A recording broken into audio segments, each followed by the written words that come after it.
Y vamos directo, ¿te parece?, a nuestro primer invitado notable, y vaya si es notable. El señor Enrique de Rosa es médico psiquiatra, forense, sexólogo. Para nosotros es un gran amigo. Exacto. De los notables, siempre una voz experta en cada uno de los temas sobre los que intentamos aprender con él. Hola Enrique, ¿cómo estás? Sabrina, Alejandro, te saludamos. Buen día. ¿Qué tal? Buen día Alejandro, buen día Sabrina, ¿cómo les va? Muy bien. Bueno, yo empiezo por un tema y después vamos discurriendo. Pero, ¿es la ansiedad el mal, el verdadero o el gran mal de este siglo XXI?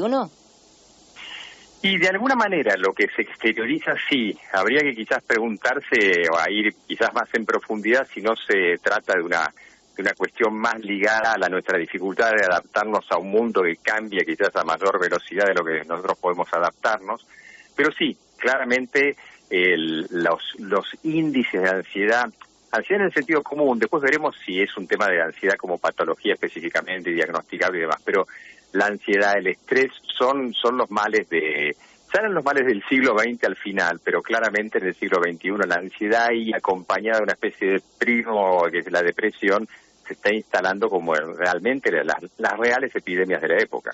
Y Enrique, cuando uno, y bien decías vos, claro, todo depende de cada personalidad, de cada situación, eso es lógico evaluarlo, pero fíjate que ayer justamente escuchaba que muchas personas teóricamente exitosas, por lo menos en lo profesional, están sufriendo de depresión, de pánico. Escuchaba a Lali, veía creo que Vicentico, la princesita.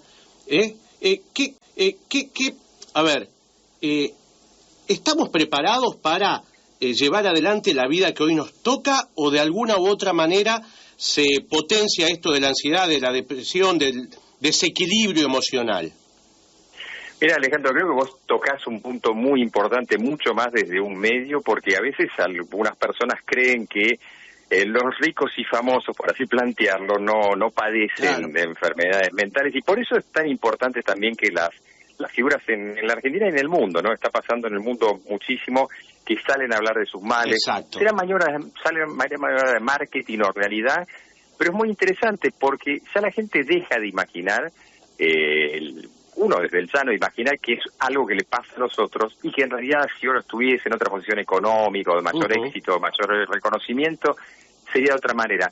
No, el malestar emocional es algo tan ligado, por eso decía, a una cuestión existencial, tan ligado, por eso decía, a una cuestión existencial, íntima del ser, en función de si puede adaptarse o no, hasta te diría al éxito, si querés tomar ese punto, que claramente es cómo adaptarse a un mundo nuevo, con muchas variantes, con muchas demandas, y que desde cualquier lugar es difícil de adaptarse. Está claro que el éxito y la plata no son medicamentos que te solucionen. No traen la felicidad. No traen la felicidad. Como decían las abuelas, no traen la felicidad. La acompañan, pero no la traen. Exactamente. Ahora, ¿uno puede autoevaluar su salud mental para evitar llegar a esa situación quizá extrema en algunos casos?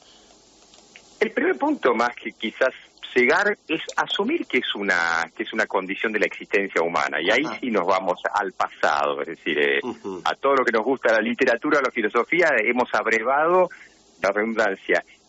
Ha sido su malestar, desde Kierkegaard en la filosofía a Proust en la literatura. Entonces parte del tema es entender que el malestar emocional es implícito de la existencia.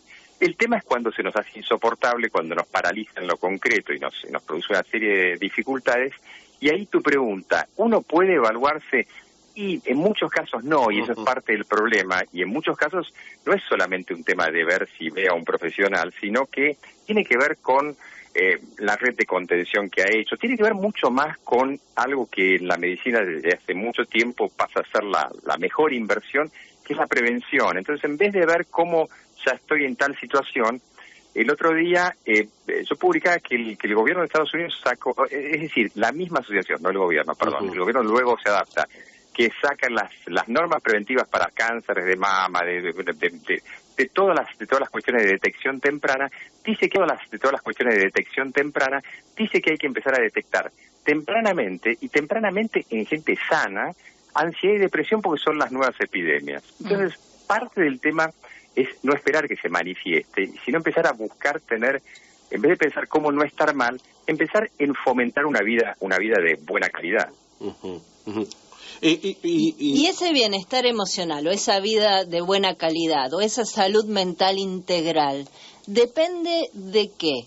¿De factores externos, de ciclos internos? ¿Hay algo de genética? A ver, la palabra creo que más importante que vos, de que yo rescato al menos, no que dijiste, pero es lo integral. Todo lo que dijiste participa de factores genéticos que no puedo modificar, pero sí puedo modificar los que hoy conocemos como epigenéticos. Por ejemplo, si tomo lo mismo, ¿qué es eso? Es cómo se manifiesta ese genoma.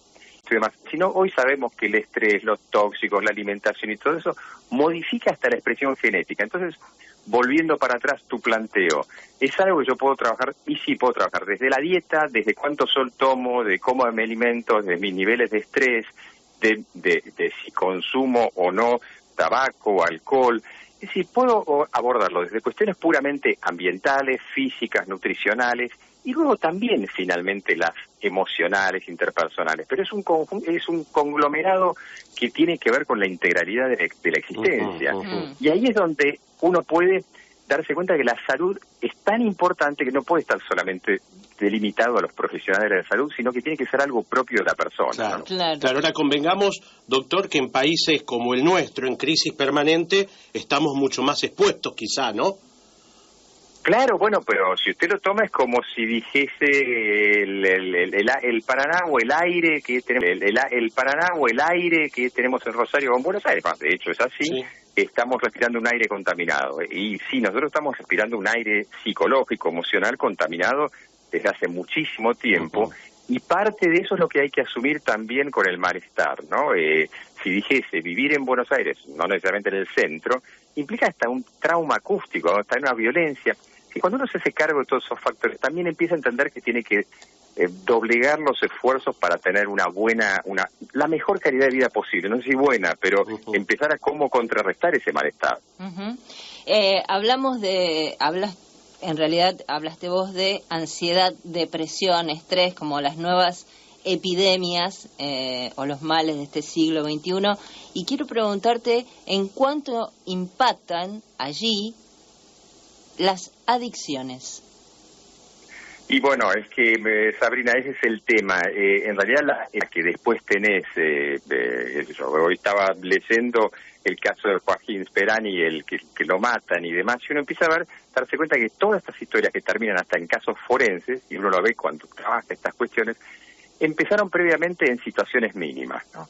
Y en la patología mental, uno ve que ese cuadro ha progresado insidiosamente en el curso del tiempo, medicina decimos larvariamente, que quiere decir de a poquito, en el tiempo, y luego va desencadenando en patologías ahí sí mucho más complicadas, de un abordaje mucho más complicados, entre las cuales tenemos las adicciones. Es decir, un chico que se cría en una situación traumática, de malestar, de estrés crónico, es muy factible que luego busque, erróneamente, pero él busque alguna forma de liberación y aparezca así los grandes amigos del malestar, que son los sujetos que van hasta lucrar con eso, que son desde los consumos de fármacos o psicofármacos hasta el consumo de drogas, desde los consumos de fármacos o psicofármacos hasta el consumo de drogas que hoy son ilegales.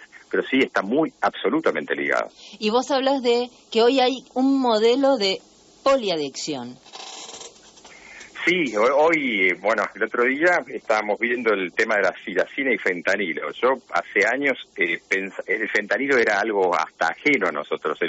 Para la gente que nos escucha, silacina y fentanilo es la que llamaban droga zombie, ¿no? La que produce hasta lesiones cutáneas en la gente. Hoy lamentablemente en general son poliadicciones. Ya no es antiguamente fulano de tal fuma, consume marihuana o cocaína o ansiolíticos, sino que se dan eso sumado alcoholismo. Es decir, la sociedad del malestar versus la sociedad del bienestar termina siendo una cuestión que se instala en buscar escapar, no solamente de cualquier manera, puede ser con redes sociales y demás, y las formas más dramáticas son el consumo de drogas. Y cuando uno entra a esto, cuando ve los cuadros, desde fiestas tecno hasta situaciones mucho más marginales, son todas poliadicciones. Esas dos, perdón, nombraste esta mezcla de estos dos fármacos que creo que, y corregime Enrique, uno de ellos es de uso veterinario, seguro el otro no lo sé, pero en Estados Unidos, el mismo, desde la presidencia de los Estados Unidos, el mismo Joe Biden iba a decir, están ellos directamente lanzando un plan que intenta justamente reducir el uso de esa combinación, porque es una combinación que desbasta el cerebro. ¿Es así? Sí, bueno, de hecho esta semana gran alerta y piden una nota en eso y yo no entendía por qué, porque ya se sabía que esto pasaba, pero lo que pasaba era, y el pedido de nota era que justamente Biden había encontrado esto como el tema de emergencia, y los vuelvo un segundo para volver al tema de lo mismo que pasó con lo que se llama el cirujano general, el General Surgeon de Estados Unidos, que hace un tiempo dice, tenemos dos grandes males. Él entra en época de pandemia y dice, tenemos dos grandes males. El primero es la soledad y el segundo es la ansiedad y depresión. Yo me pensaba encontrar con una epidemia de otra cosa y me encontré con estas epidemias. Y Biden se encuentra con que tiene ciudades en las que hay gente que presenta lesiones cutáneas, que es lo que hacen la silacina, el fentanilo y demás por vasoconstricción y más, que como uno anestesia y demás no cuidan estas lesiones, se infectan, se engangrenan, es realmente peligroso. Se está muriendo gente por la calle, habrán visto hasta imágenes de lo que está pasando en algunas calles, no en zonas ya marginales, en el centro de New York y demás, y se está transformando en un grave problema. Por eso nadie recuerda demasiado en que la presidencia haya intervenido como una directiva sobre un tema concreto en salud. Y Enrique, ¿cómo estamos en políticas públicas y la salud mental aquí en el país? Mal, porque en realidad tenemos como siempre buenas normativas, que supongo que no se diferencia de nada de lo que pasa en otras áreas, pero digamos, si tomamos por ejemplo un tema, adicciones, les plantearía a ustedes desde Rosario, nosotros desde Buenos Aires, cuando una madre viene desesperada preguntando cómo hace con su hijo, y nosotros tenemos que decirle que no tenemos elementos, ni tenemos lugares, no tenemos la legislación suficiente y demás. Pero por supuesto, quienes proclaman que sí, dicen, no, tenemos esto y el otro, y le mencionan una cantidad de organismos y demás. Es decir, existen los organismos, existen las participaciones, existen los comités o como quieran llamarse, pero en la práctica estamos con el pescado sin vender, estamos con la situación práctica, estamos con el pescado sin vender, estamos con la situación sin solucionar, y eso es gravísimo. La situación en salud mental, en el caso de adicciones, por ejemplo, es grave, y como Sabrina decía antes, eso es un punto final común de extremo, pero imagínense si en eso no tenemos solución, cuánto menos tenemos en áreas mucho más que parecen menores, como puede ser la ansiedad y la depresión. Vos tocaste al pasar el tema de una madre, y yo te hablo en general de la familia. ¿Están preparadas las familias para contener a un familiar justamente con algún problema de enfermedad mental? Y algo más, ¿pueden identificar cuando es un problema de adicción, de otro tipo de problema mental? No, en realidad parte del tema es que es una situación muy grave. En general, si amplío y lo saco de las adicciones para no quedarnos en eso, sí. El tema de enfermedad mental, voy a poner cómo es una familia que se encuentra con un paciente con una enfermedad y problemas serios y problemas económicos, inclusive en algún punto, porque tiene que ver cómo hace frente a esto. La situación se repite en el tema de adicciones, y en cuanto al diagnóstico, evidentemente no solamente no tienen los elementos, sino que porque el malestar que provoca, por ejemplo, ver a un hijo, a un padre, un hermano en una situación grave, hace mismo, aunque esa persona tenga cierto conocimiento que esté impactado más emocionalmente que racionalmente, sino que las vías de acceso a la salud mental no son buenas, no son claras, y finalmente esa persona no sabe qué hacer. Si en el sistema público no hay recursos para atenderlo, y entonces, son personas que se encuentran en una situación bastante complicada.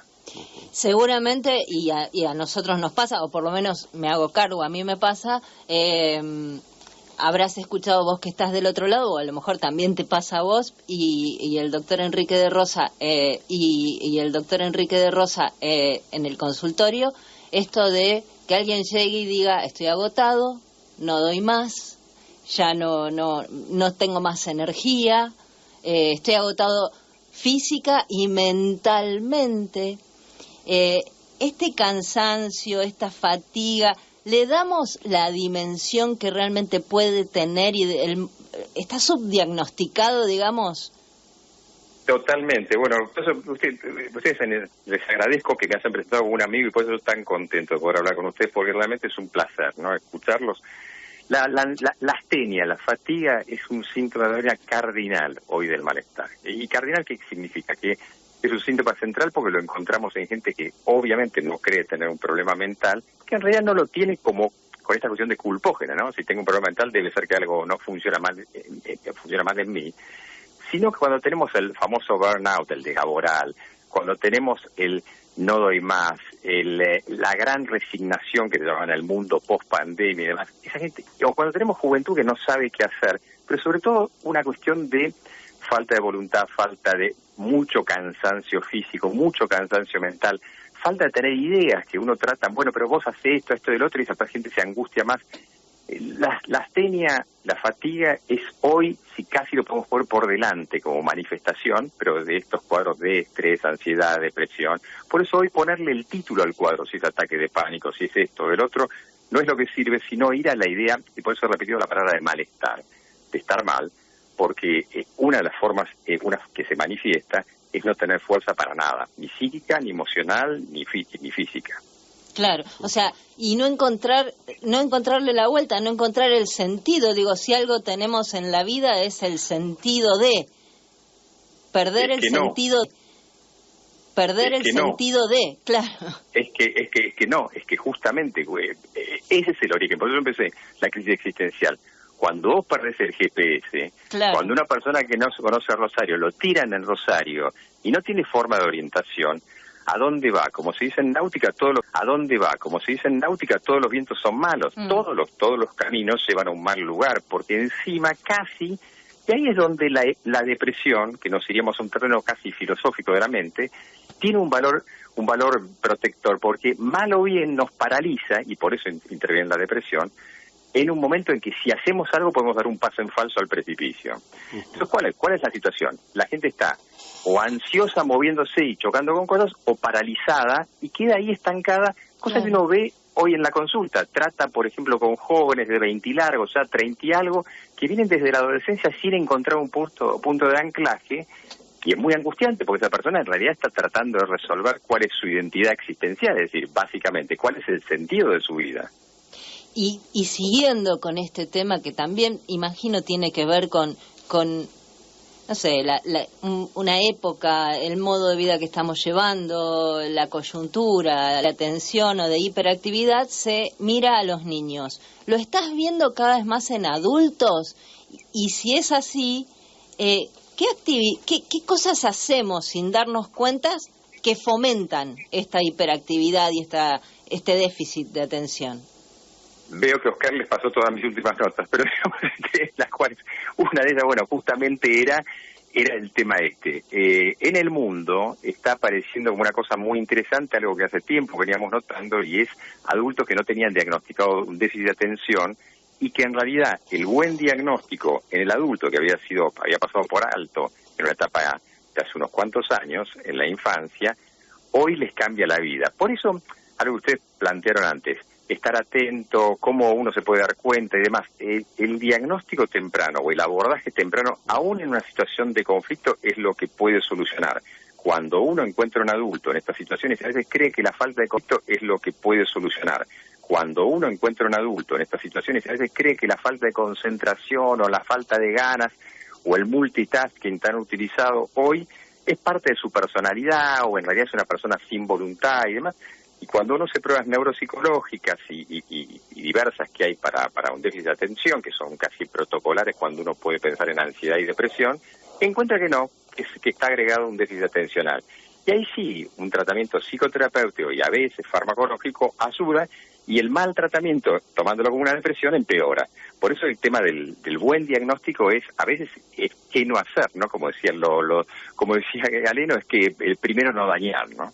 Enrique, nos llega una consulta al 152, una pregunta de una señora, se ve que una madre, que dice que su hijo cambió sus actitudes a partir de, cree ella, el juego, digamos, ¿no?